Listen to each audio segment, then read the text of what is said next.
아들은 대놓고 말하기도 했습니다. 어머니, 이제 연세도 있으시고 하니까 우리가 재산을 관리하는 게 좋겠어요. 갑자기 변고라도 생기면 어떻게 해요? 미리 준비해 두는 게 좋지요.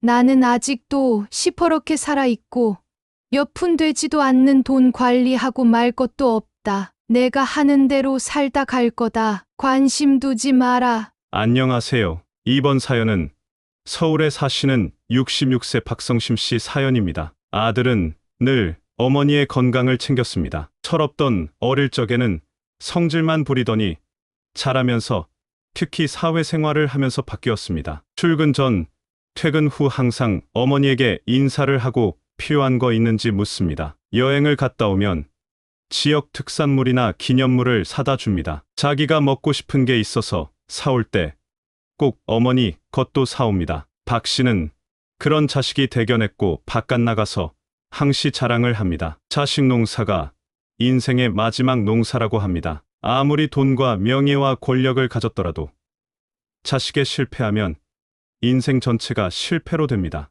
현실적으로도 나쁜 자식이 있는 부모의 인생이 성공한 경우는 거의 드문 일입니다. 부모한테 말끝마다 대들고 팔을 걷어붙이고 악을 써대고 바득바득 우기고 한 번도 잘못했다거나 죄송하다는 말을 못하는 자식은 이미 실패한 자식입니다. 그런 자식을 둔 부모는 불행한 겁니다. 돈을 많이 못 벌어도 사회적으로 지위가 낮아도 부모한테 공손한 자식을 두면 누구든 부러워합니다. 우리 주변에 그런 자식들 만나기가 쉽지 않은 세태입니다. 박 씨는 아들이 너무 챙겨 지출이 많아질까 걱정해서 말한 바 있습니다. 얘야, 나한테 너무 신경 쓰지 마라. 뭐 사오는 것도 번번이 그럴 필요 없단다. 돈 아껴야지. 그러나 아들은 단호합니다. 돈이야 나중에 벌 수도 있지만 어머니는 함께 오래 갈 수 없기 때문에 어머니를 위해 아까울 게 뭐 있겠어요?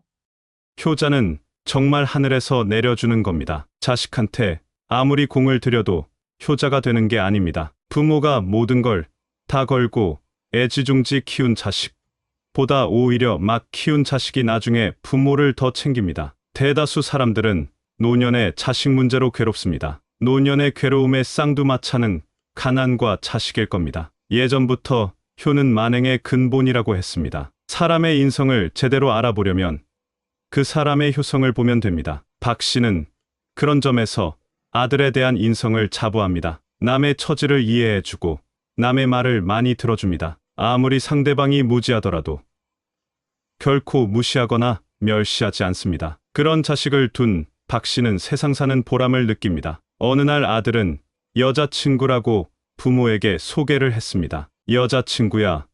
그 전에도 있었겠지만 이번에는 확신했기 때문에 집에 데려온 듯합니다. 박 씨는 아들을 믿기에 여자친구도 신뢰할 수 있었습니다. 안녕하세요. 어머님, 이수희라고 합니다. 그래요. 우리 준혁이 친구라고? 상냥하고 쾌활한 성격 같았습니다. 처음 보는데도 낯설지 않았고 부침성도 좋았습니다. 다만 좀 안타까운 건 예비 며느리의 부모님이 사고로 모두 일찍 돌아가셨다는 것입니다. 김 씨 입장에선 외아들이고 하니까 처갓집만큼은 일가 친척이 많았으면 하는 기대를 했었습니다. 그래도 외로운 사람끼리 서로 의지하고 잘 살면 된다고 격려해줬습니다. 두 사람은 사귄 지 10개월 정도 되었다고 합니다. 이후 결혼식 준비는 일사천리로 진행되었습니다. 아들은 어머니가 신경 덜 쓰도록 전적으로 나서서 준비를 했습니다. 결혼식은 허례허식을 빼고 약식으로 하여 주변에서 좋은 반응을 얻었습니다. 박 씨는 아들 내외가 내실 있게 살아간다는 인식을 받아 마음이 편했습니다. 결혼 이후 며느리는 출산을 하고 직장을 그만두었습니다. 육아에 전념하겠다는 다짐이었습니다. 또 홀로 계신 어머니한테 육아를 맡겨 부담을 드릴 수 있다는 것도 염려했기 때문입니다. 준혁의 박 씨에 대한 효심은 이렇게 깊고 넓었던 것입니다. 그런데 며느리가 가사에 전념하면서 준혁의 효심에도 금이 가기 시작했습니다. 몇 달 지내면서 느낀 며느리는 상당히 까탈스럽고 변덕이 심했습니다. 그리고 자기 주장이 너무 세서 시어머니인 박 씨조차 감당하기 어려웠습니다. 출산 후 며느리는 수시로 박 씨의 집을 찾아와 아기를 시어머니한테 맡겨놓고 낮잠을 자고 끼니를 찾아 먹고 갔습니다. 손주를 얻은 대가려니 하고 박 씨는 될 수 있으면 싫은 표정을 안 하려고 애를 썼습니다. 그럼에도 며느리는 거의 시어머니의 눈치를 보지 않았고 그런 태도가 갈수록 심해져 점차 박 씨의 반감도 커져갔습니다. 어머님, 오늘 수제비 좀 먹고 싶은데 해주세요. 어제는 짜장면 먹고 싶다고 해줬는데 또 만들어 먹자는 거니? 육아에 지쳐서 그런지 입맛도 없고 그래요. 그래도 어머님이 만들어주신 거는 괜찮아요. 칭찬 같지 않은 칭찬이기는 해도 기분이 썩 나쁜 것은 아니었습니다. 구렁이 담 넘어 가듯 며느리는 능청스러울 때가 많았습니다. 그런데 그런 요구가 계속되다 보니 박 씨는 스트레스가 쌓이기 시작했습니다. 하루 이틀도 아니고 하루 건너 매일 같이 요리를 해먹자는데 대책이 없었습니다. 더구나 신혼집을 가까운 곳에 얻은 터라 며느리의 왕래는 더욱 잦았습니다. 나중에는 주문해서 먹고 싶은 걸 사 먹자고 했더니 오히려 시어머니를 면박을 주기도 했습니다. 육아를 하는 사람한테 바깥 음식을 사 먹이고 싶으신 게 진심이세요? 그럴 거라면 제가 여길 왜 오겠어요? 제 집에서 시켜 먹고 말지요. 지금 육아는 너 혼자 하냐? 나도 육아를 같이 하고 있다. 네가 우리 집에 오면 애는 하루 종일 누가 봤냐? 너는 그저 잠을 자거나 TV나 아니면 스마트폰이나 보고 있잖니. 어머님 핏줄이에요. 집안의 대를 이을 핏줄이라고요. 그런 손주를 위해 할머니가 못 해줄 게 뭐 있겠어요. 밖에 나가 물어보세요. 이 정도 애도 안 봐주는 시가집이 있는지.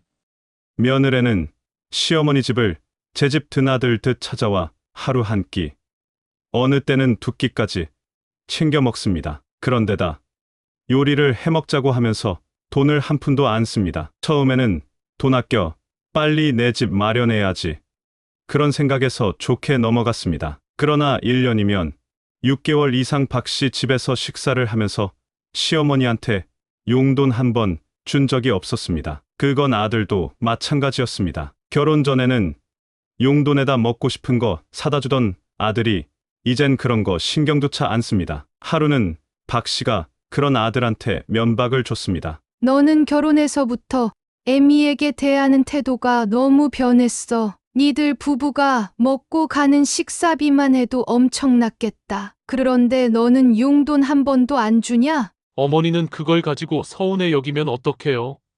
저도 이젠 애 아빠잖아요. 우리 명석이 미래를 위해야 한 푼이라도 아껴야 하지 않겠어요? 내가 꼭 너한테 돈을 받아야 마시겠냐? 아들이니까 그런 마음을 느끼고 싶은 거지. 너는 이 애미가 언제까지 니들 밥상 차려주고 애 봐줄 수 있을 것 같냐? 아들은 그럴 때마다 양미간을 찌푸리며 기분 나빠합니다. 그렇게 박 씨의 집은 아들 내외의 집이 되어 가고 있었습니다. 그러더니 어느새 건너방에서 잠까지 자고 출퇴근을 하기도 하는 것이었습니다. 이럴 바에는 애시당초 결혼 초부터 같이 살았으면 전세값 마련하는데 힘이라도 덜 들었을 것이라고 박 씨는 후회를 했습니다. 그런데 이제 아들 내외는 박 씨를 식모 부려먹듯 하고 나중에는 안방까지 차지하고 있었습니다. 어느새 박 씨는 건너방으로 밀려나 있었습니다. 어영부영 그렇게 돼 버리고 말았던 것입니다. 자식 이길 부모 없다고 박 씨는 어쩔 수 없었습니다. 손주 얼굴 보고 귀여운 것도 하루 이틀이지 하루 종일 몇 날 며칠 애만 보고 있으면 허리, 어깨, 목 등에서 안 아픈 곳이 없었습니다. 그에 더해 뭘 그렇게 먹고 싶은 게 많은지 뻑하면 뭘 해먹자고 덤벼드는 며느리의 먹성에 질릴 대로 질려버렸습니다. 박 씨는 나이가 들어가면서 더 일복이 쌓이는 자신의 신세를 한탄했습니다. 지금은 어디 조용한 데 가서 한 달쯤 푹 쉬었으면 하는 생각뿐이었습니다. 그만큼 당장 현실이 힘들었습니다. 정신적으로 공허한 것도 있지만 육신이 고달퍼 운신하는 자체가 불편해졌습니다.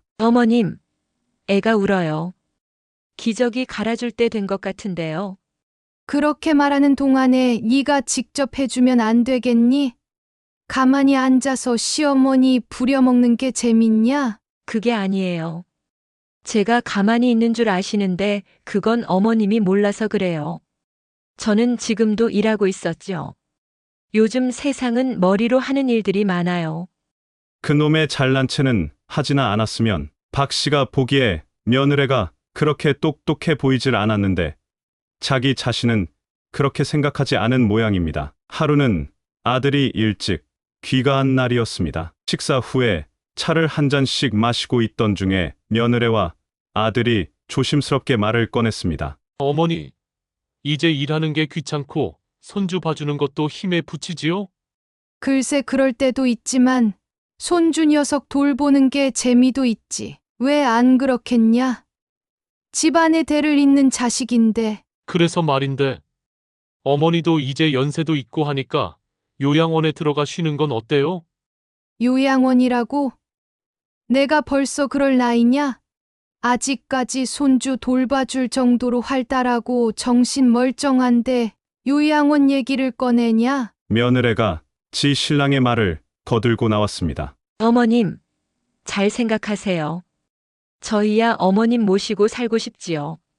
하지만 모든 게 생각하고는 틀리잖아요.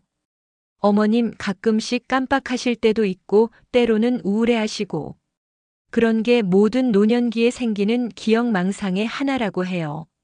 박 씨는 어처구니가 없었습니다. 내가 깜박했다고? 그런 일이 언제 있었어? 우울하다니? 힘들어 쉬는 것도 우울한 거냐? 어머님은 언제 깜빡하시는지 그 자체를 모르는 거예요. 그게 바로 치매 전조 증상이지요. 쉬는 모습하고 우울해 하시는 게 똑같아 보일 순 없어요. 남이 봤을 때 그렇게 보이고도 남아요.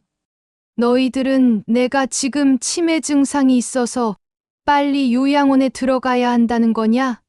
준혁아, 너 대답해봐라. 내가 그렇게 심각한 치매 증세가 있어서 일상생활이 힘들다는 거냐? 정말 그렇게 믿어? 아들은 뒤통수를 긁적이며 냉담하게 말했습니다. 어머니, 세상 순리대로 사는 거예요. 늙어가는 게 죄가 아니잖아요. 당연한 것이고 저희도 늙어요. 그걸 인정하고 받아들이셔야지 혼자 힘으로 버틴다고 세월을 이길 수는 없어요.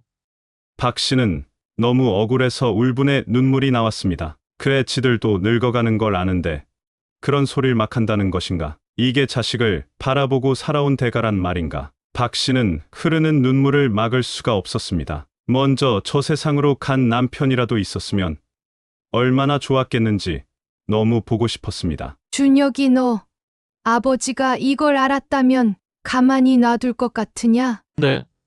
아버지한테 혼날 각오가 되었습니다. 돌아가신 분이 무슨 힘이 있어 저를 혼내겠습니까? 그런 걸 정말 믿습니까?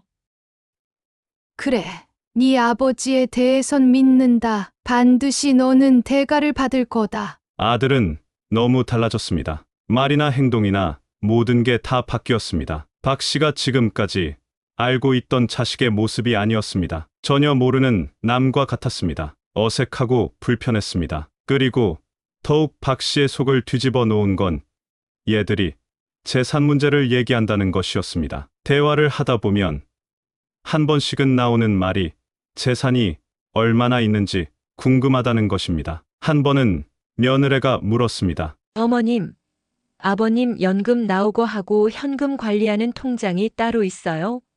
그건 왜 알고 싶은데? 그냥 확인해 두려고요. 세상 일은 아무도 모르잖아요. 내가 당장 죽기라도 한다더냐? 어머님은 꼭 극단적으로 말씀하세요. 그런 뜻이 아니에요. 아들은 대놓고 말하기도 했습니다. 어머니, 이제 연세도 있으시고 하니까 우리가 재산을 관리하는 게 좋겠어요. 갑자기 변고라도 생기면 어떻게 해요? 미리 준비해 두는 게 좋지요. 나는 아직도 시퍼렇게 살아있고 몇 푼 되지도 않는 돈 관리하고 말 것도 없다. 내가 하는 대로 살다 갈 거다. 관심 두지 마라. 어떻게 관심을 안 둬요? 어머니인데 자식이 돼서 나 몰라라 하는 건 도리가 아니잖아요. 자식 된 도리는 다 하고 싶어요. 또 자식이 남은 재산 잘 관리하는 건 돌아가신 아버지의 뜻이기도 할 거예요. 네가 지금 자식의 도리를 말하는 거냐? 애미 면전에서 치매가 있으니 재산을 내놓아라. 요양원에 들어가라 하는 게 도리냐? 그런 건 후레자식이나 하는 소리다. 아들은 그 말에 잠시 멈칫했습니다. 자신의 무례를 알긴 아는 걸까요? 어느 날 가끔씩 왕래하며 친하게 지내던 양씨 아주머니를 시장 골목길에서 만났습니다. 찬거리 사러 시장 나왔다며 안부를 전하고 묻던 중에 양씨가 불쑥 그런 말을 했습니다. 김씨네. 유튜브에 나온 거 몇 번 봤어. 내가 유튜브에 왜 나와? 난 그런데 얼굴 비치는 거 싫어하는 사람인데. 이런.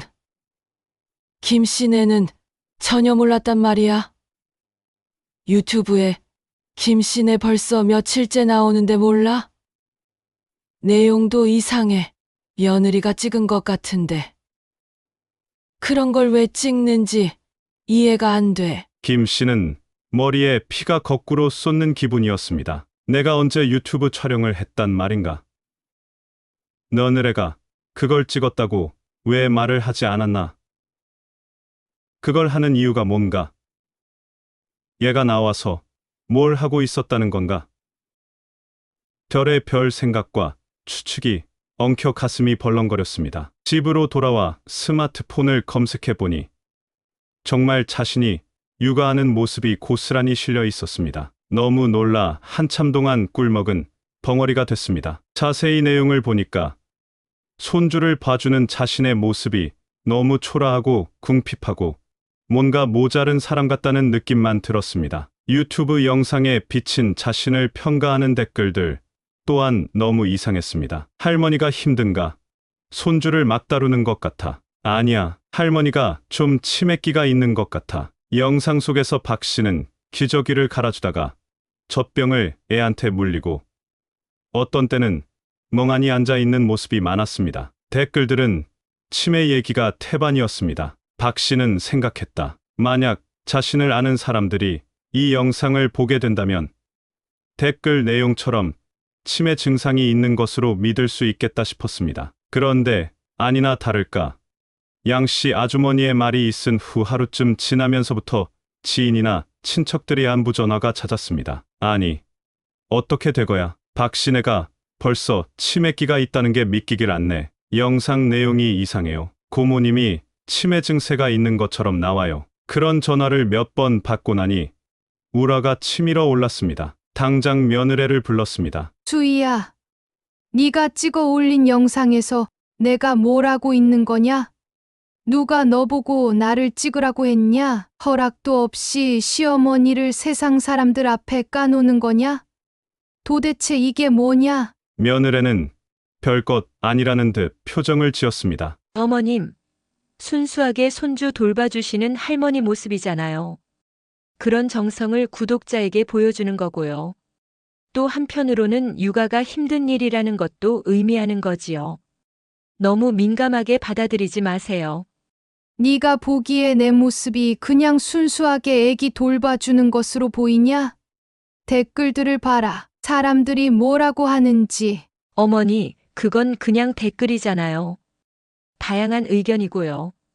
어머니가 손주를 위하는 마음을 표현하는 건데 뭐가 이상해요? 너는 도대체 어느 순간에 이 영상들을 다 찍었냐? 나를 감시하는 것과 뭐가 다르냐? 시어머니에 대한 인식이 나쁘게 나올 수 있는 영상을 왜 자꾸 찍어 올리느냔 말이다. 요즘은 이런 일상적인 영상이 인기 있고요. 간혹 대박 나는 수도 있었죠. 그렇게 되면 어머님은 스타가 되는 거잖아요. 너무 부정적으로 생각하지 마세요. 박 씨는 갈수록 며느리를 불신하게 되었습니다. 유튜브 영상 올리는 것도 속셈이 너무 뻔했습니다. 영상을 어떻게 올렸는지 자신이 봐도 이상했습니다. 앞뒤가 안 맞았습니다. 박 씨는 자신이 찍힌 영상이 어색하고 몹시 이상하게 보였습니다. 하지 않은 행동이 나오고 했던 행동은 나오지 않기도 했습니다. 화면 속에서 자신이 뭘 자꾸 잊어버리는 것으로 나오는데 그건 말이 안 되는 영상이었습니다. 자신은 분명히 뭘 어디에 놔두었는지 너무도 잘 알고 또 그렇게 행동했었습니다. 그런데 영상에는 자신이 이상한 할머니로 인식돼 있었습니다. 그것이 너무 억울했습니다. 어머님이 수시로 뭘 잊어버렸다는 자체를 기억 못하고 있어요. 그게 무서운 거지요. 방금 전에 한 행동을 기억 못하는 게 화면에 많이 나와요. 이런 걸 보면 어머니 상태는 병원에 가봐야 하지 않냐고들 하는 거예요. 며느리는 지속적으로 박 씨의 정신 상태가 모호하고 불안하다고 주장했습니다. 그러다 보니까 간혹 박 씨 스스로도 자신에게 정신적으로 문제가 있지 않을까 의구심을 갖게 했습니다. 세상에 누구든 면밀하게 따지고 보면 완벽할 사람은 없습니다. 누군가 특정인에 대해 계속 문제가 있는 사람이라고 반복해서 주입시키면 결국은 특정인은 문제가 있지 않을까 의심을 하게 됩니다. 만약 내 주변에 나를 그런 식으로 대하는 사람이 있다면 그 사람과는 절대 만나지 말아야 합니다. 그는 당신을 가스라이팅하고 있는 겁니다. 어느 날 박 씨는 아들 내외가 자신의 집에 들어와 붙어 살다시피 하는 것에 대해 따끔하게 말을 했습니다. 당장 내일부터 내 집에 오지 마라. 너희들은 나를 애미로서 대하는 게 아니라 아무 소용없는 늙은이로만 여기고 있는 거다. 재산이라고 몇 푼 되지도 않는 것조차 너희들은 빼앗아 가려고 하고 있어. 아들은 펄쩍 뛰며 대들었습니다. 그게 아들의 본 모습이었을까 두려웠습니다. 도대체 이렇게 자식의 마음을 몰라주세요? 무슨 재산을 빼앗아요? 그런 말이 어딨어요? 너희들은 나를 무식한 노인네로 몰아가고 치매증 환자로 만들고 있어. 내가 다 알고 있다. 어머님, 정말 이러실 거예요? 저희가 어머님을 생각해서 그런 것을 몰라주시면 저희도 하는 수 없어요. 그러니까 오지 말라는 거다. 너희도 내가 싫으면 안 오면 되는 거야. 왜 와서 문제를 일으키는 거니?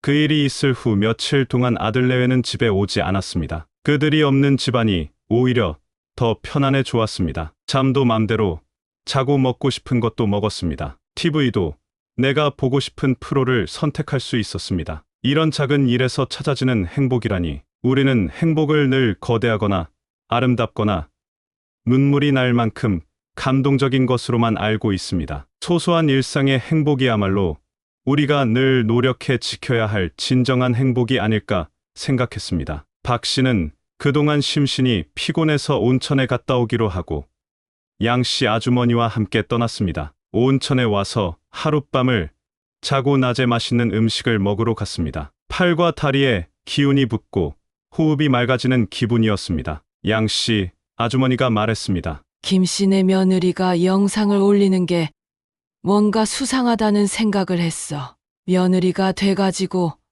시어머니의 치부를 들춰내는 건 무슨 의미가 있는 거라고. 박 씨는 그 말의 취지를 알아들었습니다. 자신의 느끼고 있는 것과 같았습니다. 그래서 자신이 생각한 것을 말해줬습니다. 며느리는 나를 치매 환자로 만들어 요양병원에 넣고 재산을 자기들 맘대로 쓰려는 수작 같아. 그러게 나도 그 영상을 보고 처음엔 박씨네가 그런 증상이 있는 건가 생각했거든. 그런데 내가 아는 박씨네는 전혀 그렇지 않다 말이야. 그래서 수상하게 보기 시작한 건데 그때부터 영상이 어색한 게 많더라고. 그래서 나는 그 애들을 혼줄 내주고 싶어졌어. 아무리 늙어 쭈글탱이가 됐다고 온 힘을 들여 키운 자식에게 버림받고 살고 싶지는 않아. 그건 인간 존엄에 관계된 문제야. 양 씨 아주머니는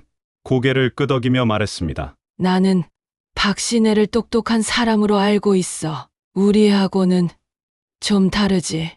많이 배우기도 했고 또 사회 경력도 좋았잖아. 그런 박씨가 아들 내외한테 턱 잡혀 있다는 게 이해가 안 갔어. 똑똑하긴 무슨.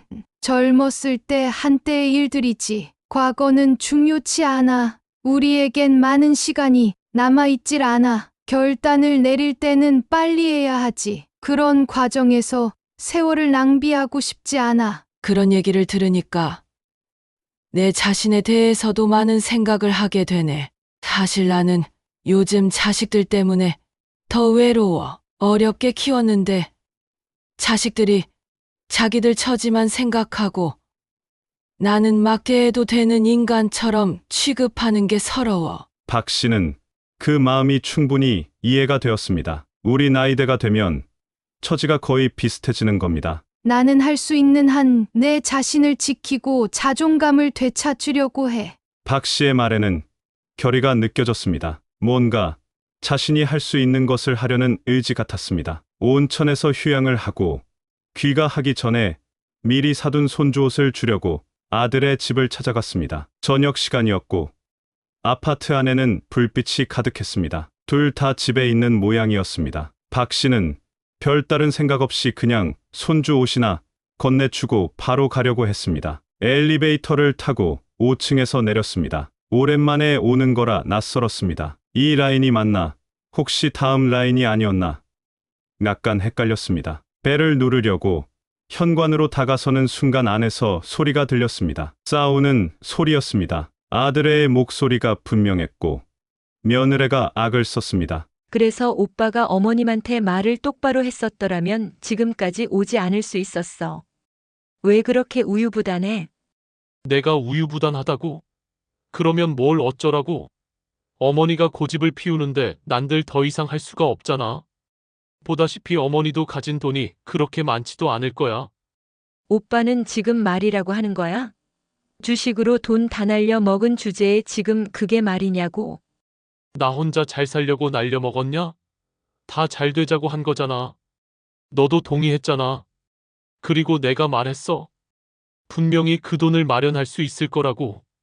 며느리가 울면서 말했습니다. 마련한다는 게 어머님 돈을 쓰자는 건데 통장에 돈이 얼마 안 돼. 그러면 집을 판다면서. 그러려면 벌써 어머님을 요양원에 데려갔어야지. 노인네가 그냥 말해선 들어주질 않잖아. 나도 빨리 결정 내고 싶어. 그러니까 너까지 힘들게 하지 마. 박 씨는 그 자리에 얼어붙어 있었습니다. 발걸음이 떨어지질 않았습니다. 가슴이 벌렁거려 숨이 찼습니다. 한참을 넋실은 사람처럼 서 있다가 계단으로 내려갔습니다. 생각해봤습니다. 아들 내외가 지금 떠드는 말들이 전부 현실인가 싶었습니다. 지레 짐작으로만 생각했지. 사실이라고 믿기질 않았습니다. 내 아들이 그럴 리가 없다고 생각하고 싶었습니다. 통장에 돈이 얼마나 있는지 알고 있던 것입니다. 집까지 팔 계획이라는 겁니다. 도대체 이게 자식이 할 짓인가? 도저히 믿을 수가 없었습니다. 지 애미를 잡아먹는 호랑이 새끼를 키웠던 겁니다. 저런 자식을 키우려고 그동안 그렇게 아등바등하며 살아온 건지 너무 허탈하고 허무했습니다. 눈물도 안 나옵니다. 다리가 후덜거려 택시를 탔습니다. 집에 도착해 안방부터 살펴봤습니다. 장롱과 서랍장 등을 확인해 보니 역시 뒤진 흔적이 역력했습니다. 통장은 그대로 있었는데 인감도장이 사라졌습니다. 다른 곳에 두었는지 전부 찾아봤으나 없었습니다. 그리고 등기필증 서류도 보이지 않았습니다. 남편이 떠난 이후 지금까지 한 번도 꺼내 보지 않은 등기필증이 없어진 것입니다. 박 씨는 아들한테 즉시 전화를 했습니다. 너희들 내 집에 와서 뭔 짓을 했냐? 도둑질하러 왔었구나. 너희들 그러고도 내 자식이라고 할 수 있니? 지 애미 안방을 뒤져 집 문서를 훔쳐가는 게 자식의 도리냐? 도장하고 서류 빨리 가져와. 딴소리하면 경찰에 신고해버리기 전에. 아들은 다소 놀란 듯 말을 얼버무렸습니다. 그게 아니라 어머니를 찾아갔는데 안 계시더라고요. 최근에 전화도 받지 않고 그래서 그냥 기다리고 있었어요. 그러다가 재산 관리를 다시 생각해봐야겠다 싶어 안전한 곳에 보관해 둔 거예요. 그리고 이런 집안일을 가지고 경찰에 신고하면 얼마나 창피한 일이에요. 그 누워침 뱉는 짓을 하면 저희들은 어떻게 살란 말이에요? 완전히 어거지 변명이었습니다. 뭐가 창피한 일인 줄 아들은 모르는 모양입니다. 어쩌다 저 자식이 저렇게 변했는지 도대체 이해가 안 되었습니다. 창피를 아는 놈이 애미를 속여 도둑질까지 하냐? 당장 가져오지 않으면 신고할 거다. 박 씨는 전화를 끊고 기다렸습니다. 그러나 아들 내외는 아무도 연락조차 없었습니다. 이젠 막 가자는 것 같았습니다. 벼랑 끝에 내몰린 사람들처럼 발악을 하는 것처럼 보였습니다. 무서웠습니다. 알 수 없는 두려움에 치를 떨었습니다. 그것은 아들이 갑자기 이상한 존재로 보였기 때문에 생긴 두려움이었습니다. 이튿날 자식은 오지 않았고 연락도 없었습니다. 양씨 아주머니한테 연락을 해봤습니다. 지난 밤 상황을 설명했더니 그녀도 몹시 놀랐습니다. 양씨 아주머니는 돌아간 남편이 잘 아는 법무사가 있는데 만나보라고 했습니다. 박 씨는 변호사가 필요한 일로 알고 있습니다. 그렇지만 법무사를 만나보지 못할 일도 아니었습니다. 그런데 다행스럽게 법무사가 검찰 수사관 출신이라고 했습니다. 먼저 법무사의 얘기를 들어보는 것도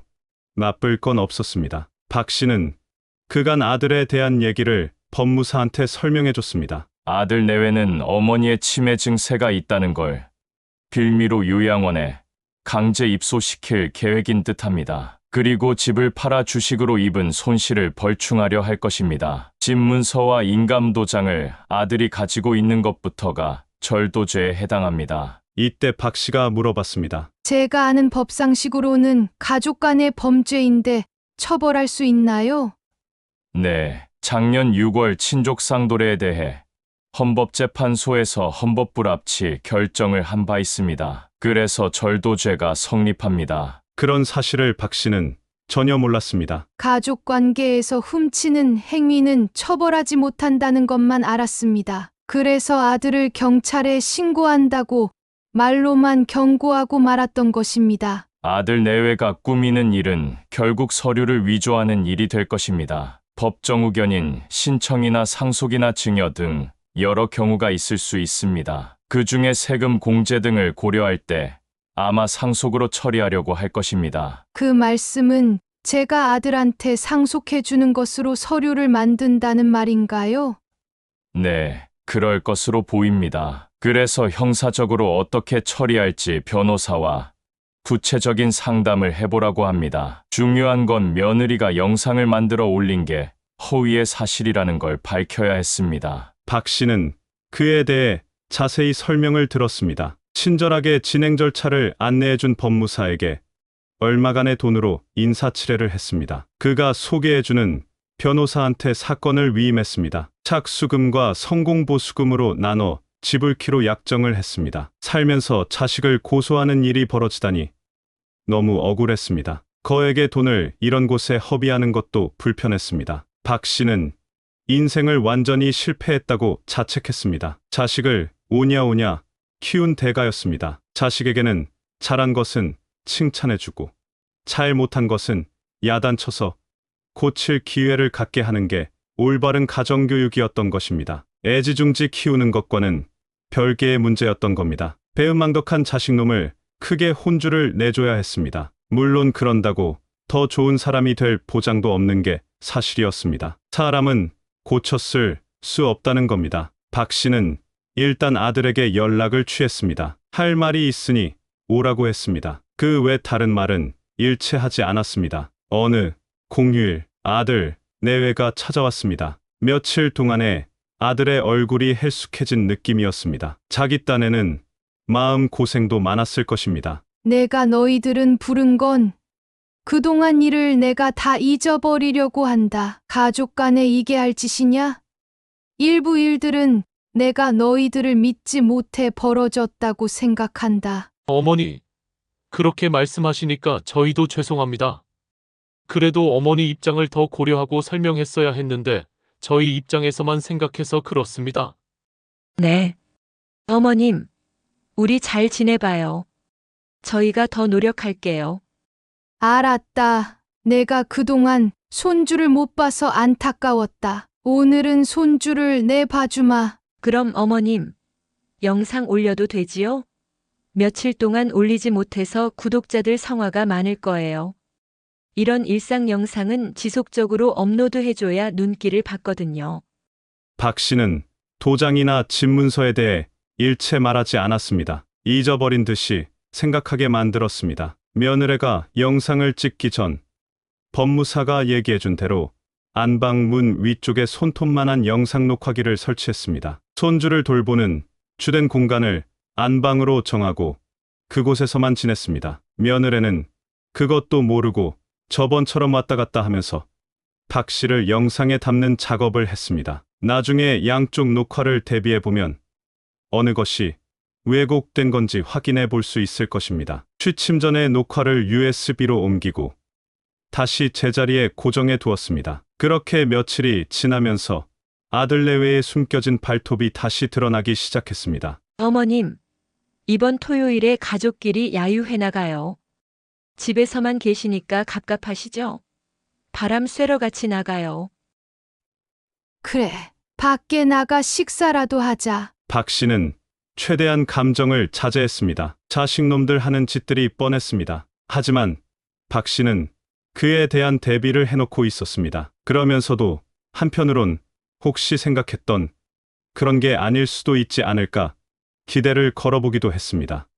당일 아들이 운전을 하여 경기도 외곽의 한 손두부집을 예약하고 찾아갔습니다. 손님들도 꽤 있는 것으로 보아 유명한 맛집인 것 같았습니다. 오랜만에 옛날 느낌의 음식을 먹어봤습니다. 어머님 어떠세요?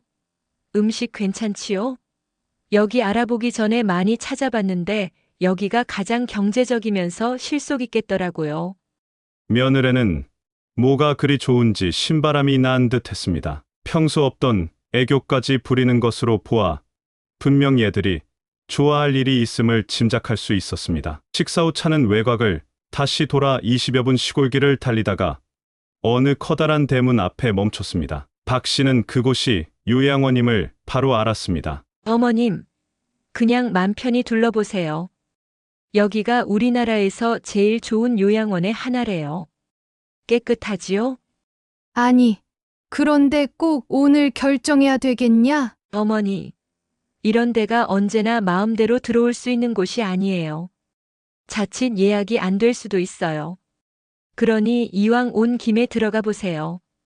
알았구나. 내 한번 이곳저곳 돌아다녀 보마. 박 씨는 그렇게 말해놓고 아들 내외를 떼어놓고 한쪽에 가서 변호사실로 전화를 했습니다. 여기 요양원에 와 있는데 조치를 해주세요. 여기저기 왔다 갔다 하면서 변호사실에 전화를 기다리는 중 요양원 직원이 다가와 안내해 주겠다고 했습니다. 박 씨는 그 직원을 따라 어느 방 안으로 들어갔습니다. 안내 직원은 방안 구조와 화장실, 그리고 위급시 대응 조치 등에 대해 기계적으로 설명을 했습니다. 친절하게 안내를 하고 직원은 박 씨를 그 방에 잠시 대기하고 있으면 가족이 찾아올 것이라고 했습니다. 박 씨는 일단 아들 내외가 들어올 때까지 기다려 보기로 했습니다. 방 안은 따뜻했고 침대는 적당히 푹신했습니다. 작은 소파에 앉아 잠시 기다리고 있던 중에 김 씨는 식후라 그런지 잠깐 졸았습니다. 시간이 얼마나 지났을까? 누가 깨우는 소리에 눈을 떠보니 좀 전에 안내한 직원이 있었습니다. 박 씨는 가족들이 아직 오지 않았느냐고 물었습니다. 가족들은 1시간 전에 벌써 떠났어요. 할머니만 계시는 거예요. 여기 입원하신 거 모르셨어요? 세상에, 박 씨는 이렇게 빨리 일이 닥쳐올 줄은 몰랐습니다. 오늘은 그냥 요양원 구경만 시키고 다음번에 가보자고 할 줄 알았던 것입니다. 아들놈이 돈에 환장을 한 게 맞았습니다. 평생을 고생해서 키워놓았더니 애미를 이런 곳에 홀로 남겨두다니. 박 씨는 눈물이 하염없이 흘렀습니다. 직원이 안타까운 표정으로 음료수 한 잔을 가져다 주었습니다. 아들애가 무슨 남긴 말을 없었나요? 네. 다른 건 없는 것으로 알고 있습니다. 조금 있다가 저녁 식사 시간이거든요. 그때 여기 벨이 울릴 때 저쪽으로 돌아가면 식당이 나옵니다. 그곳으로 오시면 됩니다. 박 씨는 휴대폰을 열어봤습니다. 변호사실에서 문자 메시지가 와 있었습니다. 2시간 정도면 도착할 수 있으니까 기다리라는 것이었습니다. 아들한테 전화를 했습니다. 받지를 않았습니다. 잠시 후 아들한테서 문자 메시지가 왔습니다. 오는 화요일에 간단히 입을 수 있는 옷을 꾸려서 가져오겠다는 것입니다. 다시 전화를 걸었으나 받지 않았습니다. 아들이 너무 괘씸한 박 씨는 무상함을 느꼈습니다. 외아들이 애미를 요양원에 반강제적으로 맡겨놓고 연락을 끊었다면 그건 이미 자식이 아닙니다. 감정적으로만 생각해서 그런 것이 아닙니다. 자신이 거동이 불편하고 특별히 몸에 이상이 생겨 남의 도움을 받아야 할 상태가 아니었습니다. 그리고 내 집이 있다면 굳이 요양원에 처박혀 있을 필요가 없는 겁니다. 박 씨는 생각했습니다. 이제 더 이상 아들은 가족이 아니었습니다. 더 기대할 것도 없는 그냥 남이 된 것입니다. 얼마 후 변호사실에서 사무장이 요양원에 도착했습니다. 사무장은 요양원 데스크로 가서 입원 신청 서류 등의 사본을 받고 박 씨의 상황을 설명해 줬습니다. 요양원 측에서는 자신들의 업무상 과실이 있음을 인정했습니다. 박 씨의 의사를 확인해 보지도 않았으며 신청 서류에 서명이나 날인도 받지 않았습니다. 변호사실에서는 그러한 사실을 확인서로 확보했습니다. 사무장의 차를 타고 박 씨는 요양원을 빠져나갔습니다. 그날 밤 박 씨는 집에 도착했습니다. 집에는 아들 내외가 자고 있었습니다. 그들은 너무 놀래 뒤로 자빠질 뻔했습니다. 어머니, 이 시간에 왜 오셨어요? 연락도 없이. 갑자기 오시면 뭐, 연락을 해도 받지도 않으면서 그런 소리를 하냐? 그리고 내 집에 내가 오는데 그게 무슨 상관이냐? 너희들 내 집에서 당장 나가. 니들 집으로 가라. 어머님, 아무리 자식이지만 그렇게 막대하시는 건 지나치신 겁니다. 막대한다고? 네가 그런 말을 할 자격이 있냐? 시어머니를 요양원에 던져놓고 잠이 잘 오냐? 니들은 이미 나와는 아무런 관계가 아닌 것으로 난 결심했다. 박 씨는 단호하게 의지를 밝혔습니다. 지금 빨리 안 나가면 경찰을 부를 테니까 그렇게 알아라. 박 씨의 결기를 느낀 부부는 서둘러 옷을 갈아입었습니다. 며느리가 한마디 했습니다. 어머님은 정말 자식의 입장은 전혀 배려하지 않으시는군요. 집 하나 가지고 계신 게 그렇게 대단한 것으로 생각하세요? 박 씨는 그런 헛소리에는 대답하고 싶지 않았습니다. 빨리 나가라고 재촉했습니다. 그리고 내일 저녁 때까지 내 도장과 집문서 가져다 놔라. 그렇지 않으면 그 대가를 받게 될 것이다. 앞으로 나 두말하지 않는다. 아들 내외가 떠나고 박 씨는 너무 피곤해서 그대로 누웠습니다. 다음 날 박 씨는 변호사실에 연락을 해서 사건 진행 과정을 들었습니다. 며느리 모르게 찍어 놓은 동영상 파일들과 아들이 요양원에 강제 입소시킨 사실들은 녹음해서 변호사에게 제출했습니다. 변호사실에서는 경찰에 고소장을 접수시켰습니다. 서류는 이미 작성돼 있었고 추가 자료만 첨부하면 되었습니다. 1년의 사태가 진행되면서 아들 내외는 자신들이 크게 처벌받을 수 있다는 것을 알게 되었습니다. 나름 변호사를 통해 여러 측면에서 대처 방안을 강구해봤지만 변호사 측에서부터 거절하는 일이 벌어졌습니다. 아무리 변호사지만 도의적으로도 할 짓이 아니라고. 대다수는 위법 행위가 뻔한데 그것을 가지고 무슨 법정 다툼을 한다는 거냐며 사절했습니다. 이틀이 지나지 않아 아들 내외는 도장과 등기필 등을 가져왔습니다. 잘못했다고 용서를 빌었습니다. 하지만 이젠 그들의 말은 콩으로 매주를 쓴다고 해도 믿지 않습니다. 박 씨는 자식들에게 다시는 접근하지 말라고 경고를 했습니다. 며칠 후 박 씨는 집을 매도하기로 계약했습니다. 자식놈이 모르는 곳에서 살 각오를 했습니다. 아들 내외는 인생의 쓴맛을 직접 겪어보기를 바랍니다. 나중에 사정이 어떻게 변할는지는 몰라도 손주에게만큼은 어느 정도 보장을 해줄 생각입니다. 박 씨는 그렇게 자식과 완전히 거리를 두고 여생을 살아가고 있습니다. 어차피 인생은 혼자인 겁니다. 아무리 효도하는 자식이 있었다 해도 부모는 서운하게 마련입니다. 그런데 효도는 인과응보에 엇보이기도 합니다. 자신이 부모에게 효를 다하지 못했다면 자신의 자식한테 그만큼 불효를 당하게 되는 겁니다. 돌려준 만큼 받는 것입니다. 우리는 그것을 모르고 삽니다. 사연은 여기까지입니다. 감사합니다.